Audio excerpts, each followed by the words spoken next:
ହାତୀ ହାତୀ ହାତୀ ଗୁରୁଣ୍ଡିଆ ଥାନା ଇଲାକାରେ ମାତିଛି ହାତୀ। ଗୁରୁଣ୍ଡିଆ ଥାନା ଇଲାକାରେ ହାତୀ ଆକ୍ରମଣରେ 2 ଜଣ ଝିଅଙ୍କର ମୃତ୍ୟୁ ହେବା ଘଟଣା ସମ୍ପ୍ରତି ଅଞ୍ଚଳଟିରେ ଅସନ୍ତୋଷ ସୃଷ୍ଟି କରିବା ସହିତ ଗୋଟିଏ ପରିବାରର 2 ଭଉଣୀଙ୍କ ମୃତ୍ୟୁ ହେବା ଘଟଣା ଅଞ୍ଚଳରେ ଶୋକର ଛାୟା ଖେଳାଇ ଦେଇଛି। ଜଙ୍ଗଲରୁ ହାତୀ ଖାଦ୍ୟ ଅନ୍ୱେଷଣରେ ଗାଁ ଭିତରକୁ ପଶି ଆସି ଏପରି କାଣ୍ଡ ଭିଆଇଥିବା କୁହାଯାଉଛି। ଘଟଣାଟି ଘଟିଛି କଣ୍ଟାପାଲି ଗାଁର ମୁଣ୍ଡାବସ୍ତିଠାରେ। ଘଟଣା ବାବଦରେ ଜଣାପଡ଼ିଛି ଯେ ଗତ 14 ତାରିଖ ବିଳମ୍ବିତ ରାତ୍ରିରେ ଗୋଟିଏ ପରିବାରର 3 ଜଣ ପିଲା ଓ ବାପ ମା ଘରେ ଶୋଇଥିବା ବେଳେ ହାତୀ ଗାଁକୁ ପଶି ଆସି ପ୍ରଥମେ ଝାଟିମାଟି କାନ୍ଥ ଘର ପାଖରେ ପହଞ୍ଚିଥିଲା। ଖାଦ୍ୟ ଅନ୍ୱେଷଣରେ ଥିବା ଜଙ୍ଗଲ ହାତୀ ଘର ଭାଙ୍ଗି ପ୍ରଥମେ ତା'ର ଶୁଣ୍ଢ ପୁରାଇ ଖାଦ୍ୟ ଖୋଜୁ ଖୋଜୁ ଘର ଭାଙ୍ଗିବା ଶବ୍ଦ ଶୁଣି ପରିବାରର ସ୍ୱାମୀ ସ୍ତ୍ରୀ ଧଡ଼ପଡ଼ ହୋଇ ଉଠି ଗୋଟିଏ ପିଲାକୁ ଧରି ଘରୁ ପ୍ରାଣ ବିକଳରେ ବାହାରକୁ ଚାଲି ଯାଇଥିବା ବେଳେ ଘରେ ଆଉ 2 ଜଣ ଝିଅ ରହିଯାଇଥିଲେ। ହାତୀ ଶୁଣ୍ଢ ଦ୍ୱାରା ପିଲାମାନଙ୍କୁ ଉଠାଇ କଚାଡ଼ି ମାରି ଦେଇଥିଲା।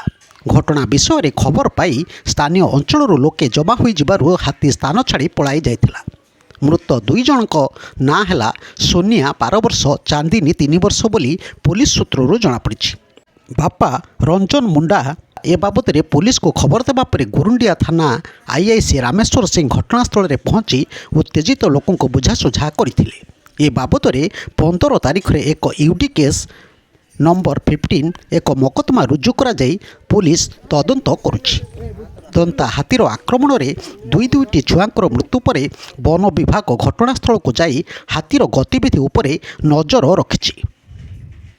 ଦେଖନ୍ତୁ ତାରି ଭିଡ଼ିଓ କ୍ଲିପ୍ସ।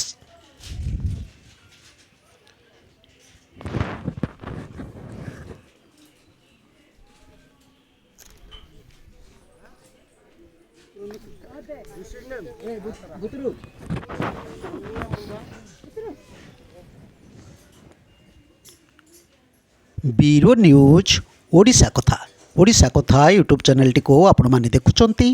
मतामत दियंतु, लाइक करंतु, सब्सक्राइब करंतु और शेयर मध्य करंतु।